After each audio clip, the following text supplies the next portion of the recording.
Eunice!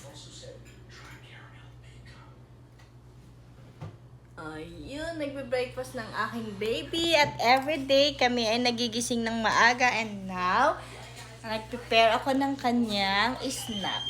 Here you go. Piniprep ko ang kanyang snack. This is her water. Itong kanyang tubig. Meron siyang juice. Meron siyang Nutella bread. And ang kanyang favorite lagi, egg rice for lunch. Ayan. So, ito, emergency food niya, emergency snack niya. Sabi niya, Mama, you always prepare me emergency snack. Kasi dati ganun lagi ginagawa ko. Kung meron siyang mga classmate kasi na walang snack, sabi ko, give them. Or kapag gutom pa siya, at least meron siyang mga madudukot pa sa bag na mga snacks. So, ayan yung nabili ko kahapon. Chocolate stick na meron siyang lahat to favorite niya, Skyflakes, tsaka pancake. So, ayan. Yung egg rice favorite niya. So, lalagay ko sa kanyang bag. Here. Here. Lahat yan, mga favorite niya. Kasi ayokong masayang. Pag hindi niya favorite, hindi niya kakainin kasi. Yun. Kung hindi niya paborito, hindi niya kakainin. So, sayang.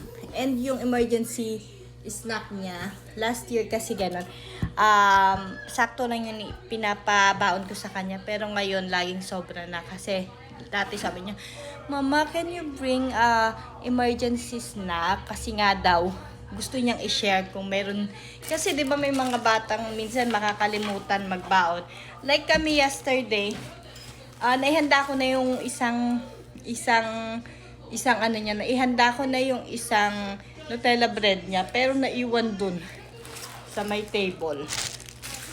So, buti na lang may emergency snack nga siya dito lagi sa bag. So, yun ang inano niya.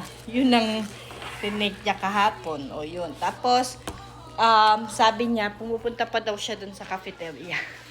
Sabi niya, Mama, pupunta pa daw siya sa cafeteria kung meron siyang gusto dun. Binibigyan siya ng food. So, ayun. Para lagi tayong handa para hindi ay magutom ang ating mga anak sa school. Siyempre nakakakonsensya, minsan nasa bahay ka o nasa work ka tapos kumakain ka tapos yung anak mo hindi. So, kailangan natin mag-prepare para sa ating mga junakis, para sa kanilang school. So, ayan, lalagay ko lang dyan. And third ano na niya ngayon. This is her third day napapasok. So, yun, kumakain siya ng cereal. Ayaw niya ng rice ngayon. Yesterday, nag-rice siya. Bunek-nek! And, wow, ang ganda ng hair ko. No filter ako ngayon. No filter. At ang ganda ng aking hair ngayon. Yan ay credit to myself. Credit to myself. Kasi inano ko yan, kakukulay ko lang kagabi. Ay, ang ganda. Nakulayan lahat. Ayan, walang ka-filter. Hindi ako gumamit ng filter ngayon. At may ginagamit ako sa aking face na gumaganda ang aking face. Sa muli.